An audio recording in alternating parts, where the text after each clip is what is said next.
j'ai lu un ouvrage qui permet aussi, puisque quand on est en recherche d'autonomie, de pouvoir avoir plusieurs fourrages à combiner dans une ration, même si je ne travaille pas en mélange, mais je superpose les couches à l'auge. Et donc, de pouvoir jouer sur plusieurs ingrédients, c'est élaborer une ration, quoi. Principalement, l'objectif, c'était de produire de la protéine, de produire aussi des mélanges qui peuvent se développer rapidement, avec faible apport d'azote, entre autres. Évidemment, il y a toute une recherche aussi au niveau de l'équilibre du sol, parce que c'est un nouvel apprentissage qui n'est pas du tout à fait le même que si on ne cultivait que du raisin anglais pur, où on peut se permettre de peut-être apporter une certaine dose d'azote, de nitrate.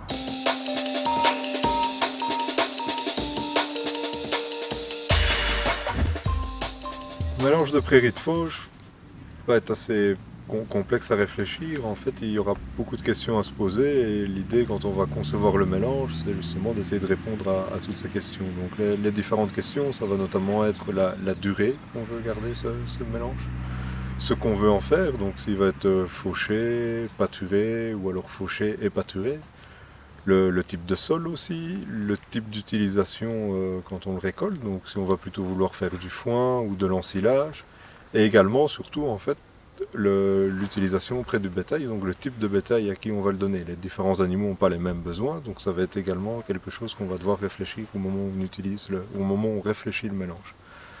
Donc on va devoir répondre à toutes ces questions-là, c'est pour ça qu'il ne va pas exister de mélange type.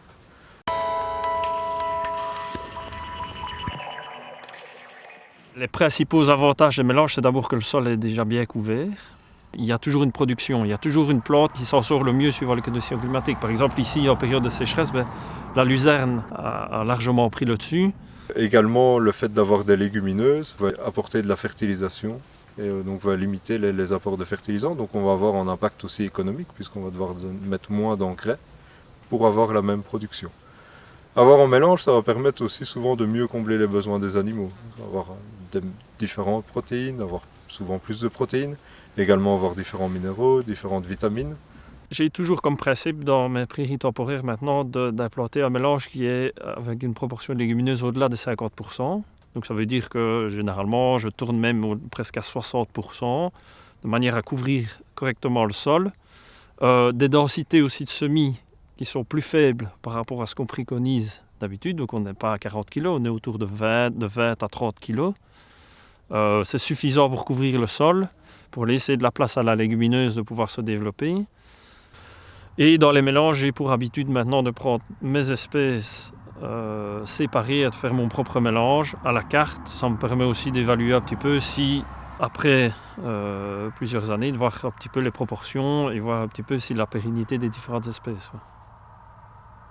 Se dire qu'on met plein de légumineuses et plein de graminées ensemble ne suffit pas. Certaines ne peuvent pas pousser dans les mêmes conditions. Certaines peuvent avoir un impact négatif sur d'autres. Ça aura aussi toujours un impact économique. Si on choisit mal ces espèces et qu'elles ne poussent pas toutes, ça veut dire qu'on en a payé alors qu'elles ne serviront à rien et qu'elles ne vont pas faire de production. Donc ça a un impact économique.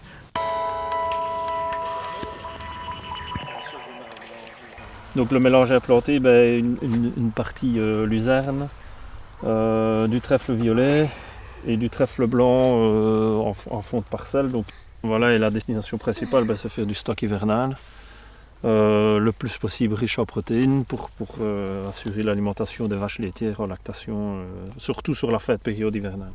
J'ai comme principe, pour pouvoir implanter une prairie temporaire, il faut pouvoir rouler en vélo dessus. Et c'est vrai que c'est souvent le défaut qu'on a, c'est d'incorporer la semence, la petite semence trop bas en profondeur, même si certaines légumineuses aiment bien d'être un peu plus bas en profondeur, mais il n'y a rien à faire. Un lit de semence bien préparé, c'est une des premières conditions pour implanter un mélange et qu'il puisse se lever de manière uniforme. Au niveau de l'implantation du mélange, c'est de toujours vérifier que dans son semoir, dans la trémie, que toutes les espèces sont bien mélangées. Parce que suivant la densité de certaines semences, le mélange a tendance à se défaire. Et aussi au niveau du mode d'exploitation, là il y a eu un fameux apprentissage parce qu'il a fallu suivre davantage le stade, où j'essaye vraiment de récolter au meilleur stade. Donc, c'est-à-dire Quand c'est de la légumineuse, on observe absolument le début de la floraison, mais on essaye de récolter avant. Le stade de récolte se définit d'après la légumineuse et pas d'après la graminée.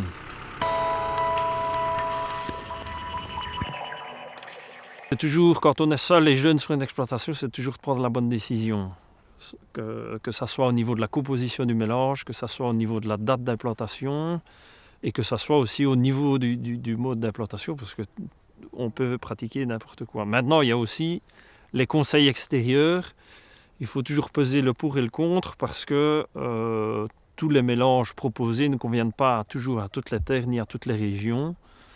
Et que justement, le fait de se faire une expérience sur différents mélanges, ça permet de voir ce qui correspond peut-être le mieux, tant à notre niveau d'exploitation qu'au niveau des terres.